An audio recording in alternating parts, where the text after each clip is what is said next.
Hey, welcome to the Midships YouTube channel. I'm your Captain Corey. Today we're going to go over some awesome stories and some really sad stories. So stick around. Stop right there. Hang on. We have a giveaway coming up on Friday, just 2 days from now. Go ahead and get subscribed so you don't miss your chance to win this cruise-related merch. Now let's get back into the news. We're going to be covering Royal Caribbean, the largest cruise ship in the world, had to cancel a port because of a big mean storm named Grace. And it's not the only ship. We'll tell you all that you need to know about Royal Caribbean rescheduling, canceling, and picking some new ports because of Tropical Depression Grace. Also, Tom Brady and all the tampons, people from Tampa? I don't know. Comment below. Is it tampons? Tom Brady and the Tampaites are now going to see cruising scheduled out of Port Tampa coming up in October. We'll tell you what you need to know.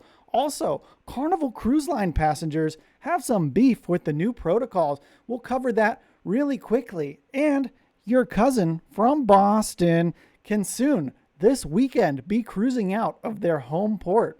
We have some very, very sad news that we will cover quickly about a passenger on a cruise ship that has passed away from COVID-19, and we'll tell you how you can maybe support the family of this passenger who passed away.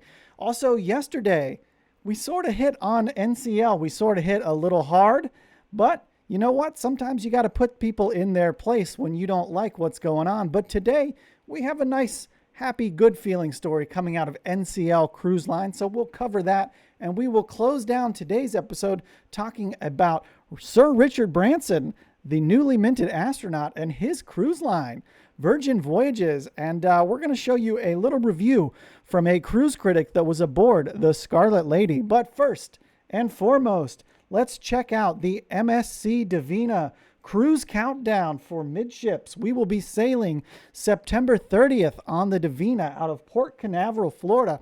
We are just 42 days away from embarkation. Awesome. We are so ready to get back out there, and it's our first cruise aboard MSC, so we'll be bringing you along with us. You're going to want to get subscribed if you don't want to miss that.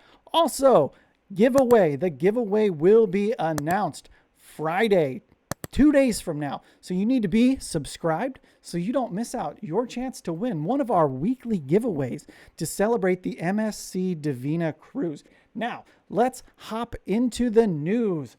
We have Royal Caribbean cruise ship cancels port of call due to tropical storm Grace. This article is from Emery Thacker of cruisehive.com. It, along with all the other articles we covered today, will be linked below in the comments section. Royal Caribbean is forced to cancel a port of call at Cozumel in Mexico due to tropical storm Grace, which is currently sweeping across the Caribbean and will shortly become a hurricane. And here we have the projected track here of hurricane, or maybe future hurricane Grace. You can see she's predicted to make landfall in Mexico. Now, we do have some good news. Port Galveston does not look like it will be impacted. So that is very good because we know the weekends are a very busy time at U.S. ports. So Royal Caribbean has been forced to make itinerary changes for the Symphony of the Seas due to the tropical storm sweeping across the Caribbean, heading directly for Cozumel, Mexico. We do have an update. There are 2 more ships that will be impacted, and I will give you all of the details, so stay tuned. Independence of the Seas and Adventure of the Seas also have itinerary changes. So let's cover the itinerary change for Symphony first. So Symphony of the Seas, the world's largest cruise ship, is currently sailing a week-long Western Caribbean cruise and was scheduled to make a call in Cozumel on Wednesday, August 18th. As a result of Grace Pass, which would be directly over the route planned for Symphony of the Seas, their call to the island has been canceled, and instead they will be spending a day at sea. Royal Caribbean has also added a visit to Nassau, Bahamas to make up for the canceled port of call. And I did promise you that we would cover the other two ships that have itinerary changes because of Hurricane Grace, or Tropical Storm Grace as she is currently known. So these itinerary changes to the other 2 ships that I promised we would cover will be for Allure of the Seas, which will no longer be making its scheduled call at Cozumel on Thursday. Instead, the Oasis-class ship will be having a call in Roatan on Wednesday and then doing a full sea day on Thursday. Allure of the Seas is currently on a 7-night Western Caribbean cruise that departed out of Port Canaveral, Florida on August 15th. All right, and here we have a tweet.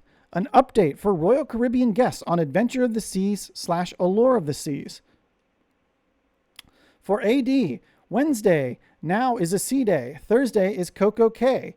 For AL, which is Allure of the Seas, Wednesday is now scheduled to be ported in Roatan, and Thursday will be a sea day. Grace will likely be stronger than the models are indicating, so Thursday is out for Cozumel. If you would like to view these tweets, this article in its entirety, it will be linked below. So it's good to see these cruise lines are going out of their way to be extra cautious around these weather events. And so that is why Midships still believes cruising is one of the safest forms of travel. Now, let's talk about Tom Brady's hometown, Tampa Bay.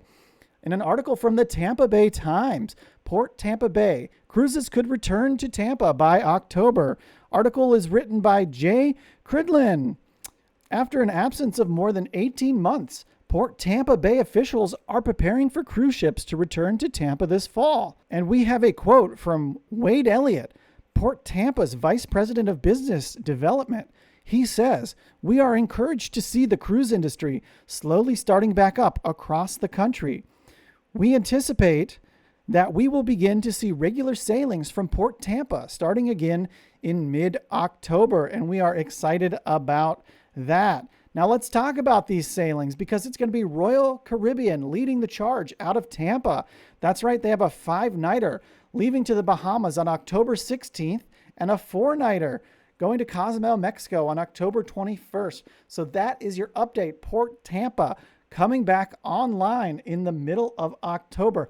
Awesome news for everybody on the west coast of Florida that's looking for a quick drive to a cruise port. Tampa is coming back. Now, Carnival Cruise Line, they've recently changed their protocols on board their ships for COVID-19, and it's left some passengers extremely frustrated. So we're going to talk about it next. We have from NBC Miami, we have an article entitled "Carnival Cruise Passengers Grow Frustrated by COVID-19 Protocols."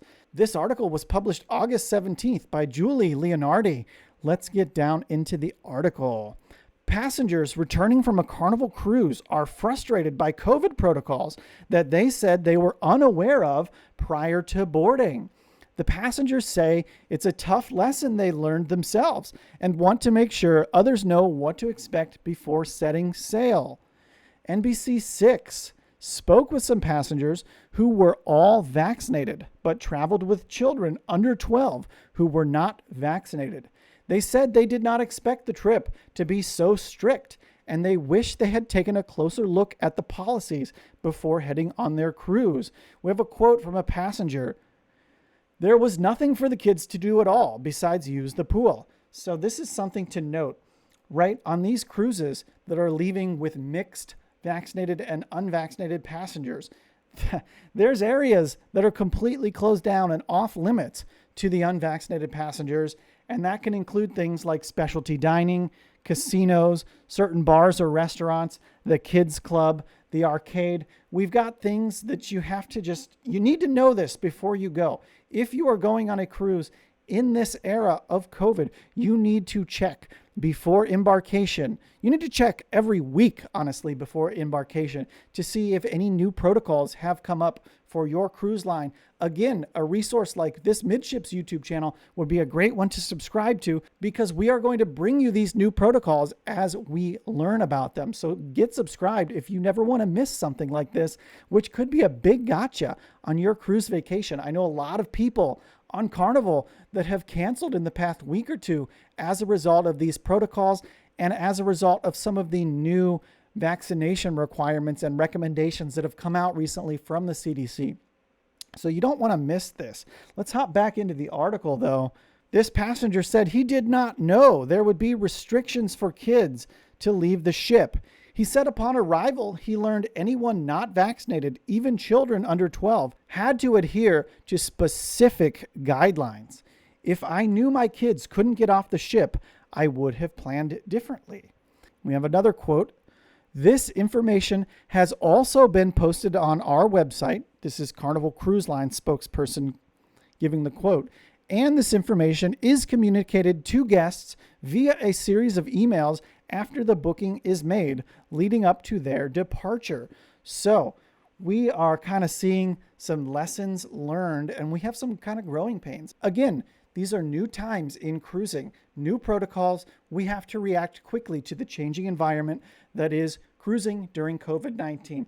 So please show some grace, show some patience, and make sure you are an informed passenger. Don't be that person, that guy, that gal that shows up and has no clue about the protocols on board their cruise, because likely you won't even make it on board the ship. Do not be checked out on cruise travel during COVID-19. Now let's talk about your cousin from Boston. We have a special cruise line, one that probably most of the Midships family has never cruised on before. We have out of Boston25news.com, in an article by Kelly Sullivan, cruise ship docking in Boston for the first time since 2019. Boston is getting ready to cruise again. The Crystal Symphony will be arriving at the Black Falcon Terminal 9 a.m. on Wednesday. That's right now. The ship will be empty, but that's because the crew is getting ready to sail her this Sunday on the first voyage to Bermuda in over a year. The cruise line has 4 trips planned from Boston to Bermuda this year. The first trip departs on Sunday.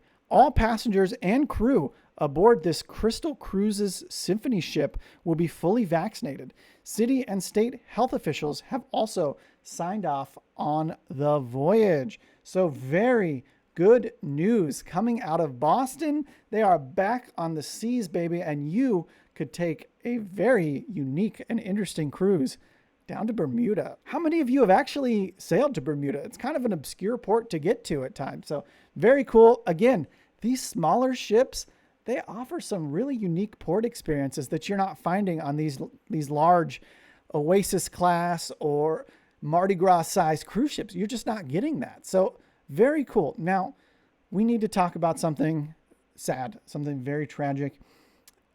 Someone has passed away of COVID-19 who recently cruised on a Carnival cruise ship down in Belize. We're going to quickly give you the information you need to know. I'm not going to go very far in depth to this. Grief and loss is something that needs to be respected, and we need to allow the family and the friends of this individual the time and the space to grieve, but also it's important that we show our support. And so I'm going to show you how you can do that as well. In an article from Jim Walker's cruiselawnews.com, written by Jim Walker, passenger infected with COVID-19 on Carnival Vista and abandoned by Carnival Cruise Lines in Belize dies after returning to the U.S.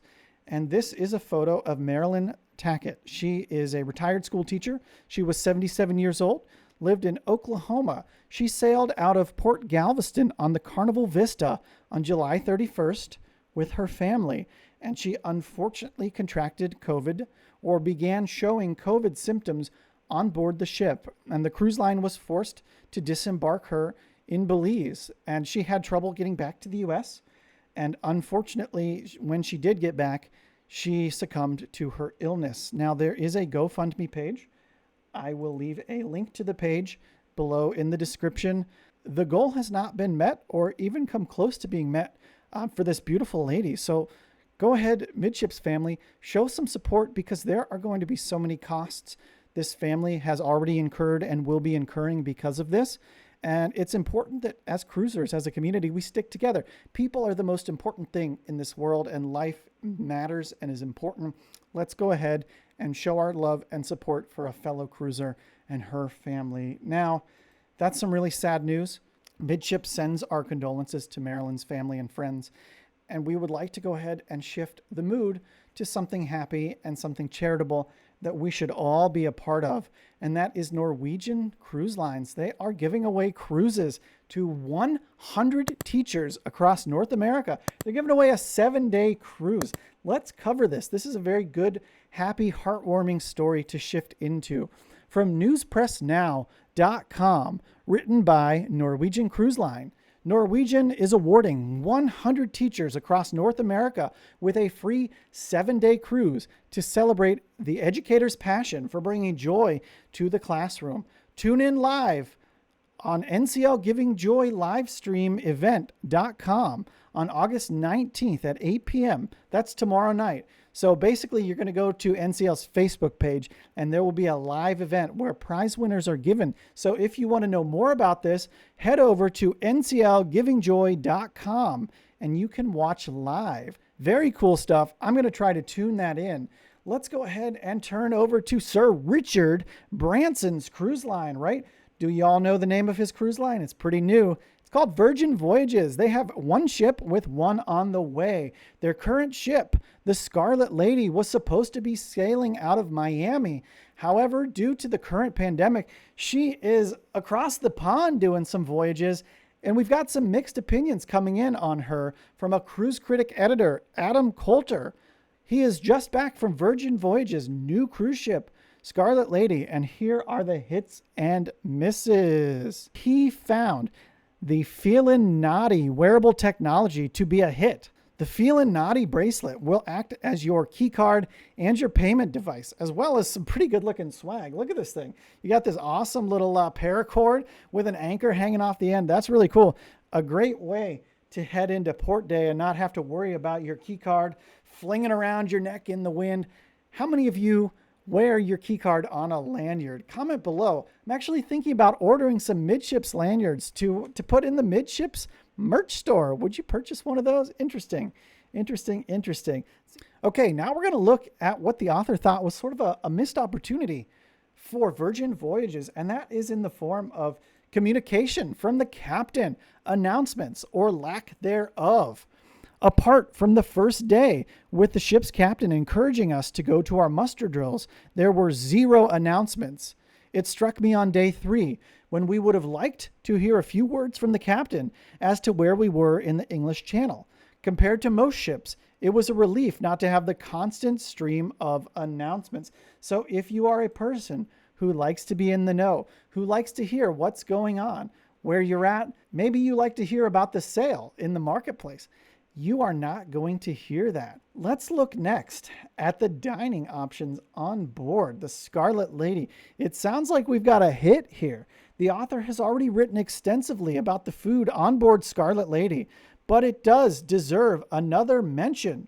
One of the things that is best about it is there's no main dining room. So that's kind of unique. How many times have you been on a ship that doesn't have an MDR? Very cool. So each restaurant has a galley attached to it. Each galley has their own executive chef, just like you would expect from a land-based restaurant. Each venue also has its own specifically trained group of waiters, waitresses, sommeliers, and mixologists, all assigned to that specific area. So you're going to get some very good service from very experienced people doing the service. I think this is the way to go. We are now going to cover the author's conclusion on their trip aboard the Virgin Voyages Scarlet Lady. In conclusion, we realized our sailing on Scarlet Lady is not just style over substance. Virgin has poured its heart and soul into coming up with a ship that breaks from convention, dares to be different, and makes you, the passenger, feel special. Awesome news coming out of cruisecritic.com. Do you have a cruise booked aboard Scarlet Lady? After hearing this new information, would you be interested in sailing her? Comment below. And until next time, we will see you on the Midships.